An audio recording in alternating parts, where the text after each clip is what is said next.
మనం ఎక్స్‌పెక్ట్ చేసే కథ ఒకటి. అంటే ఇప్పుడు ఫస్ట్ నుంచి 'గమ్యం' నుంచి గాని, 'వేదం' నుంచి గాని ఏం తీసుకున్నా గూడా మన 'గమ్యంలో' కనిపించేది ఏంటంటే సీతను వెతుక్కుంటూ వెళ్తున్నాడేమో అనుకుంటాం. కానీ తనను తాను వెతుక్కుంటూ వెళ్తున్నాడు. అది తర్వాత తెలుస్తుంది మనకి. 'వేదంలో' గూడా మనకేంటంటే వీళ్ళందరికీ రకరకాల జర్నీస్ ఉంటాయి. బట్ దానికి మించిన ఒక జర్నీ ఉంది.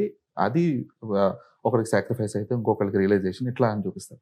సో, ఇప్పుడు 'ఘాటీలోకి' వచ్చేటప్పటికి ఆబ్వియస్లీ ఇప్పుడు ట్రైలర్‌లో కనిపించే కంటెంట్‌కి మించిన ఒక ఎమోషనల్ జర్నీ కానీ లేదంటే అట్ దట్ సేమ్ టైమ్ ఆ క్యారెక్టర్ త్రూ జర్నీస్ కానీ ఖచ్చితంగా ఉంటాయని నేనైతే ఊహిస్తున్నా. సో, ఇన్నర్ జర్నీ అనేది చాలా గొప్పగా ఉంటదండి. అండ్ దిస్ స్టోరీ ఇది ఇప్పుడు చెప్పకూడదు. But once you see you'll see a great redemption in the movie అండి. ఇట్స్ ఎ స్టోరీ ఆఫ్ ప్రతి పోస్టర్‌లో కూడా పెడుతున్నాము.